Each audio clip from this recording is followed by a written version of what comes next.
நிலவின் தூய அழகில் உன் விழிகள் பேசும் மொழியை கை தொழுது வணங்கள் தோணுதே.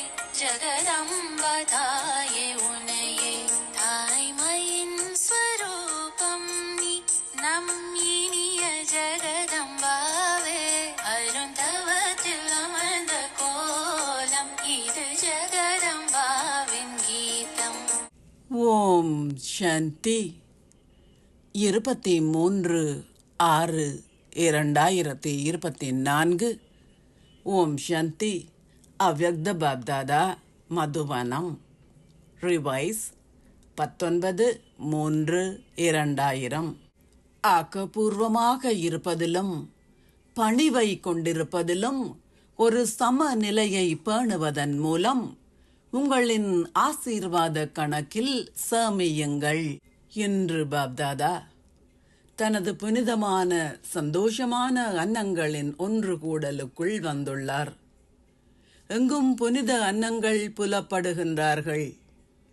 நீங்கள் எல்லோரும் புனித அன்னங்களின் சிறப்பியல்பை மிக நன்றாக அறிவீர்கள்.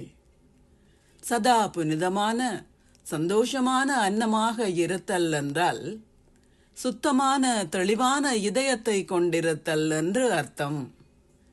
புனித அன்னங்களுக்கு சுத்தமான தெளிவான இதயங்கள் இருப்பதனால் அவர்களின் தூய ஆசைகள் அனைத்தும் இலகுவாக நிறைவேறுகின்றன. இதுவே சுத்தமான இதயங்களை கொண்டிருத்தல் எனப்படுகின்றது.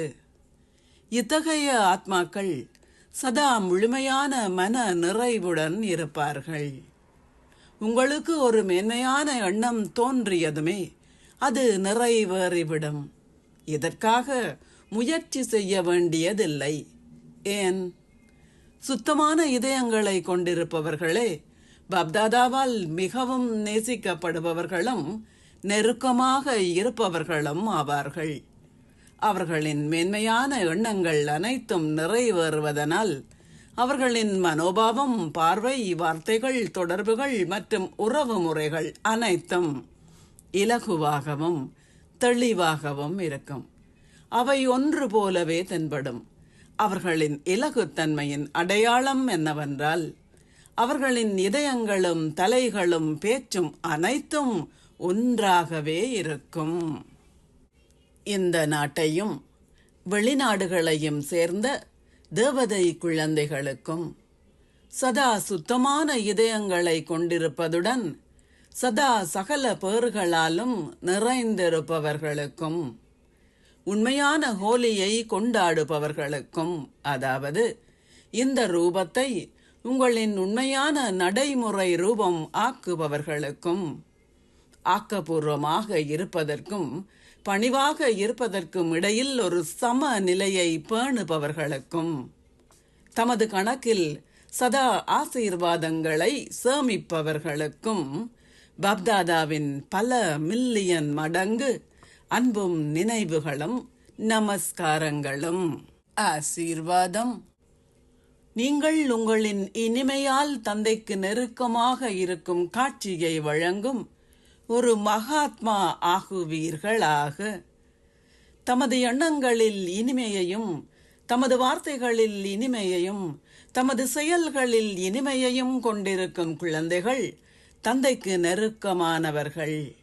இதனாலேயே தந்தை ஒவ்வொரு நாளும் அவர்களுக்கு கூறுகின்றார், இனிய இனிய குழந்தைகளே. குழந்தைகளும் இனிய இனிய பாபா என பதில் அளிக்கின்றார்கள்.